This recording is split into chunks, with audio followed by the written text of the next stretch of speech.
নমস্কার, story officially চ্যানেলে আপনাদের প্রত্যেককে স্বাগত।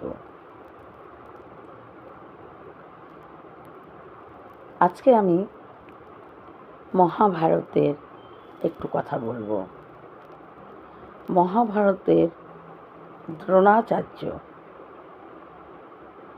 তিনি কেন কৌরবদের পক্ষে হয়ে যুদ্ধ করেছিলেন, তার পেছনে যে কারণটা আজকে আমি সেটাই বলার চেষ্টা করব। দ্রোণাচার্য পাণ্ডব এবং কৌরব দুজনদেরই অস্ত্র শিক্ষাগুরু ছিলেন। দ্রোণাচার্য তিনি যে ন্যায় কোনটা অন্যায় কোনটা যে বুঝতেন না তা কিন্তু না, তিনি যথেষ্ট জ্ঞানী। যুদ্ধ কৌশলে তার উপরে কেউ নেই। কুরুক্ষেত্রের যুদ্ধের সময় দ্রোণাচার্য যখন যুদ্ধ করতে আসে, পাণ্ডবেরা তার যুদ্ধে পাণ্ডব সেনারা তাদেরকে লক্ষ্য করে তাদের সেনার সংখ্যাকে সমানে দ্রোণাচার্য কমিয়ে দিচ্ছিল। এই কুরুক্ষেত্রের যুদ্ধে কারোর সঙ্গে যুদ্ধ করার সময় পাণ্ডবদের এত চিন্তিত হতে হয়নি। স্বয়ং শ্রীকৃষ্ণ মনে মনে ভাবছিল যে দ্রোণাচার্য যদি এইভাবেই যুদ্ধ করতে থাকে, তাকে যদি কোনো রকমে পরাস্ত করা না যায়, তাকে যদি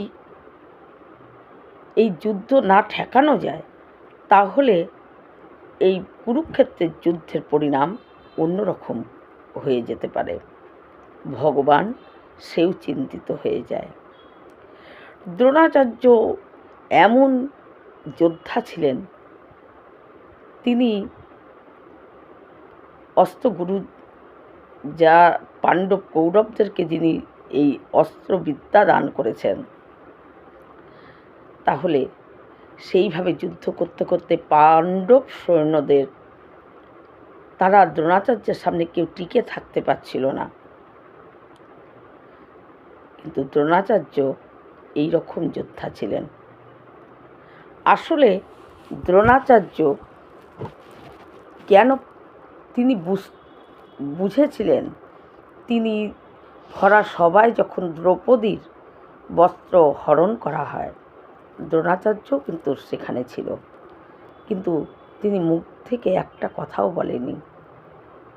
কারণ তার পেছনেও কারণ আছে।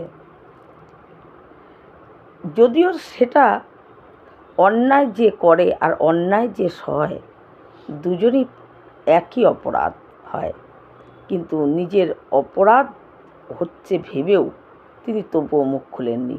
কারণ দ্রোণাচার্য পিতার কাছেই অস্ত্র শিখতে এসেছিল। পাঞ্চাল রাজার পুত্র ধ্রুপদ, দ্রোণাচার্য ধ্রুপদ একই সঙ্গে দ্রোণাচার্য পিতার কাছে অস্ত্রবিদ্যা শিখেছে। তারা খুব দুজনে বন্ধু ছিল। যখন তাদের অস্ত্রবিদ্যা শেখা শেষ হয়ে যায় এবং পাঞ্চাল রাজ্যের রাজার মৃত্যুর পর ধ্রুপদ সেইখানে রাজা হয়। কিন্তু এত বন্ধুত্ব ছিল, যখন সে অস্ত্রবিদ্যা শিখে যায় তখন দ্রোণাচার্যকে বলে, জীবনে যদি কোনো দিন কোনো কারণে দরকার হয়, তুমি আমার কাছে যাবে, আমি পাঞ্চাল রাজ্যের রাজা, আমি তোমাকে আমার বন্ধু হিসাবে সাহায্য করব। কিন্তু দ্রোণাচার্য একসময় তার অর্থের, যখন তার পুত্র অশ্বত্থামার জন্ম হয়, অশ্বত্থামাকে পালন করার মতো, তাকে খাওয়ানোর মতন, এবং দ্রোণাচার্য একজন ঋষিমুনি, তিনি বনের ফল মূল খেয়ে এইভাবেই তিনি থাকতেন। কিন্তু তার পুত্রকে, তার ইচ্ছা ছিল যে একজন রাজার পুত্ররা যেভাবে সব কিছু পেয়ে এবং সমস্ত শিক্ষা শিখে যেমন করে লালিত পালিত হয়, তার পুত্রকেও সে সেই রকম করেই যদি মানুষ করতে পারত। পুত্রর প্রতি অশ্বত্থামা তার পুত্র, তার প্রতি তার প্রচণ্ড ভালো পদ যাতে পায়, ভালো শিক্ষা যাতে পায়, তার জন্য দ্রোণাচার্যের কাছে সেই রকম কোনো অর্থ কিচ্ছুই ছিল না। দ্রোণাচার্য একসময় এত অর্থহীন হয়ে পড়ে, তার পুত্রকে লালন পালন ঠিকমতো করে ভালোভাবে লালন পালন করার মতন তার অবস্থা থাকে না। তখন সে মনে মনে ভাবে যে আমার বন্ধু ধ্রুপদ, সে তো এখন পাঞ্চাল রাজ্যের রাজা, তাহলে আমি যদি তার কাছে গিয়ে সাহায্য চাই, তার থেকে কিছু অর্থ নিয়ে আসতে পারি, সে যদি আমাকে কিছু অর্থ দেয়, তাহলে আমার পুত্রকে আমি ভালোভাবে লালন পালন করতে পারবো, তাকে সমস্ত শিক্ষা দিতে পারবো। এই ভেবে সে তার কাছে যায়। কিন্তু ধ্রুপদ তখন তাকে অস্বীকার করে, কারণ তিনি রাজ সিংহাসনে বসে আছে। দ্রোণাচার্য গিয়ে যখন তাকে বন্ধু বলে পরিচয় দেয়, আর সেই বন্ধুর কথা শুনে সে রেগে যায়। রাজার বন্ধু কি ভিখারি হতে পারে? রাজার বন্ধু কখনো ভিখারি হতে পারে না। একে দূর দূর করে তাড়িয়ে দেয়।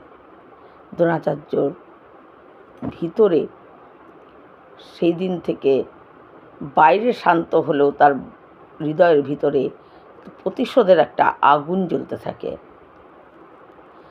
তারপর যখন একদিন পাণ্ডবেরা আর কৌরবেরা, তারা ছোট ছিল, তারা যখন খেলছিল, খেলতে খেলতে তাদের গুলিটা কুয়োতে পড়ে যায়। তারা অনেক চেষ্টা করেও সেই গুলিটাকে উঠাতে পারে না, কিন্তু দ্রোণাচার্য সেটা দেখে। দ্রোণাচার্য সেটা দেখে তাদের কাছে যায়, হে বালক, তোমরা গুলিটা উঠাতে পারছো না? বলে না। বলে আমি যদি তোমাদেরকে উঠিয়ে দিতে পারি? বলে আপনি পারবেন? বলে হ্যাঁ। দ্রোণাচার্য নিজের হাতের আঙুল থেকে একটা আংটি খুলে সেটা ফেলে দেয় কুয়োতে, এবং সেই আংটির দ্বারায় সেই গুলি ডান্ডা সব কিছু কুয়োর থেকে বাইরে উঠে আসে তার মন্ত্রের দ্বারায়। এই দেখে পাণ্ডব আর কৌরবেরা, পিতামহ ভীষ্ম তাদের পরিচালনা করত ওই পাণ্ডব কৌরবদের নিজের পুত্রের মতন করেই তার পিতামহ ভীষ্ম মানুষ করেছে।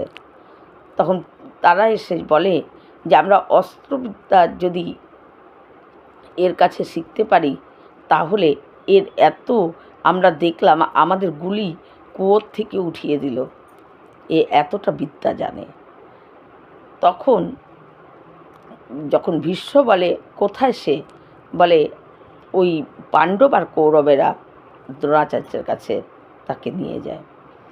দ্রোণাচার্যর কাছে যখন নিয়ে যায়, দ্রোণাচার্যকে ভীষ্ম বলে আমার বাড়ির এই ছোট ছোট বালকদেরকে আপনি অস্ত্রবিদ্যা শেখান। তার পরিবর্তে তখন দ্রোণাচার্য বলে আমি এদেরকে শেখাবো, কিন্তু আমি যতটা জানি আমি ততটাই শেখাবো, কিন্তু তার পরিবর্তে আমাদেরকে আপনি আশ্রয় দিন।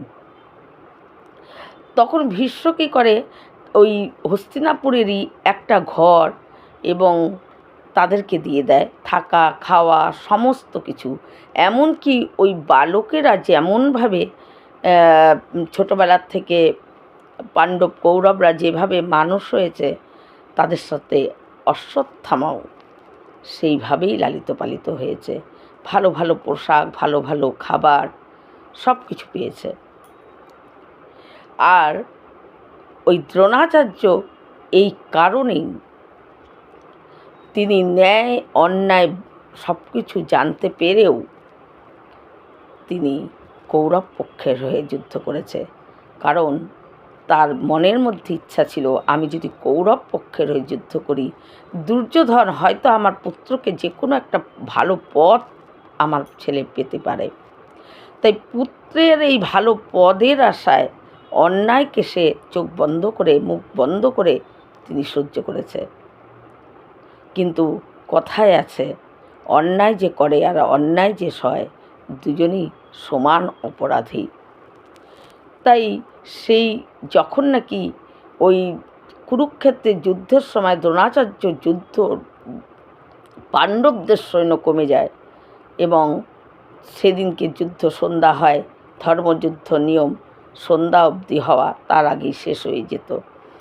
শেষ হয়ে যাওয়ার পর পাণ্ডবেরা এবং স্বয়ং শ্রীকৃষ্ণ তারা চিন্তায় পড়ে যায় যে কালকে আবার দ্রোণাচার্য যুদ্ধ করতে আসলে পাণ্ডবরা দুর্বল হয়ে পড়বে, তাদের সৈন্যবল একদম দুর্বল হয়ে যাবে। তাই যুদ্ধ সবসময় যুদ্ধের হারাতে হলে সবচেয়ে বড় হার হলো কারো মনকে যদি হারানো যায়, দুর্বল করে দেওয়া যায়। আর যখন মন দুর্বল হয়ে যায় তখন শরীরের যুদ্ধ সে আপন মানেই সেও দুর্বল হয়ে পড়ে। তাই ভগবান ওই ভীমকে বলে যে অশ্বত্থামা নামে যে হাতিটা সেই যুদ্ধক্ষেত্রে যুদ্ধ করছিল, যে তাকে তুমি মারবে, আর মেরে তুমি চিৎকার করে বলবে আমি অশ্বত্থামাকে মেরেছি, আমি অশ্বত্থামাকে মেরেছি। আর এতে দ্রোণাচার্যের মন দুর্বল হয়ে যাবে, আর যখন মন দুর্বল হয়ে যাবে তখন সে যুদ্ধ অতটা যেভাবে করছে সেভাবে করতে পারবে না। দ্রোণাচার্যকে আটকাতে গেলে একটা না একটা কোনো কিছু করতেই হবে। তাই পরের দিনকে যখন দ্রোণাচার্য আবার বীর বিক্রমে যুদ্ধ করতে আসে, কিন্তু পাণ্ডব সেনাদের উপর তার লক্ষ্য করে সে তীর ছুটতে থাকে। পাণ্ডব সেনারা ভয়ে এবং তারা লাখো লাখো সেনা তারা একবারে শেষ হয়ে যাচ্ছে। এমন সময় ভীম ওই অশ্বত্থামা নামে হাতিটাকে মেরে ফেলে। অশ্বত্থামা নামে হাতিটাকে মেরে ভীম চিৎকার করতে থাকে আমি অশ্বত্থামাকে মেরেছি, অশ্বত্থামাকে মেরেছি। এই কথাটা দ্রোণাচার্যের কানে যায়। দ্রোণাচার্য মনে মনে ভাবে অশ্বত্থামাকে মেরেছি, তার মানে আমার পুত্র অশ্বত্থামাকে ভীম মেরে ফেলেছেন। যখন দ্রোণাচার্য জিজ্ঞাসা করে যে অশ্বত্থামা কোথায়, তখন তাদেরই দলের কেউ একজন বলে অশ্বত্থামা তো ওইদিকে যুদ্ধ করছে। এই কথা শুনে দ্রোণাচার্য দুর্বল হয়ে পড়ে, তার আর হাতে অস্ত্র ওঠে না, অস্ত্রের নিশানা তার নষ্ট হয়ে যায়, সে অস্ত্র ছেড়ে বসে পড়ে। তার পুত্রের জন্যই তিনি অন্যায়ের পক্ষে হয়েও, সমস্ত কিছু অন্যায় সহ্য করেও তিনি জানতেন কে কারা কারা অধর্মের কাজ করছে, জেনেও তাদের পক্ষ হয়ে তিনি যুদ্ধ করছেন। আর তারপরেও একমাত্র তার পুত্রের জন্য, তাহলে তার পুত্রই তো মৃত্যু হয়ে গেছে। তখন সে মন থেকে দুর্বল হয়ে যায়, অস্ত্র ছেড়ে দেয়। আর সেই সময় অশ্বত্থামাকে বধ করা হয়। কিন্তু অশ্বত্থামার মৃত্যুর পর অশ্বত্থামা যখন ভগবান শ্রীকৃষ্ণকে জিজ্ঞাসা করে যে আমার কি দোষ ছিল যে আমাকে এইভাবে মরতে হলো, ভগবান কৃষ্ণ তখন ওই দ্রোণাচার্য যখন জিজ্ঞাসা করে যে আমার কি দোষ ছিল কেশব, তখন ভগবান বলেছিলেন দ্রোণাচার্যকে যে দেখো তোমার কি দোষ ছিল, তুমি শুধু তোমার পুত্র যাতে ভালো একটা পথ পায়, তোমার পুত্র যাতে ভালোভাবে থাকতে পারে, তুমি শুধু সেই চিন্তা করে তুমি অন্যায়ের বিরুদ্ধে, অন্যায়কে দেখেও তুমি চোখ বন্ধ করেছিলে। তুমি যদি দ্রৌপদীর বস্ত্র হরণ যেদিনকে করছিল সবার মধ্যে, সেদিনকে তুমি তো বলতে পারতে একজন গুরু হিসাবে যে এটা অধর্ম, এটা অন্যায়, কিন্তু তুমি তখন একজন গুরু হিসাবে সেই কথা বলনি। তুমি গুরু হিসাবে তুমি বলতে পারতে এই যুদ্ধে আমি লড়ব না, কোনো পক্ষেই লড়ব না, কিন্তু তুমি সেটা বলনি। তোমার পুত্রের জন্য, পুত্র যাতে ভালো পথ পায়, পুত্র যাতে দুর্যোধন তাকে ভালো জায়গা করে দেয়, উঁচু পদ দেয়, তার জন্য তুমি অন্যায়ের পক্ষে, অধর্মের পক্ষে হয়ে তুমি যুদ্ধ করতে চলে এসেছ। এটাই তোমার দোষ ছিল। তাই একমাত্র পুত্র স্নেহে কাতর হয়ে গিয়ে অন্যায়কে সে চোখ বন্ধ করে, মুখ বন্ধ করে সহ্য করে শুধু নিজের কথা ভেবে অন্যায়ের পক্ষে, অধর্মের পক্ষে সে লড়েছে।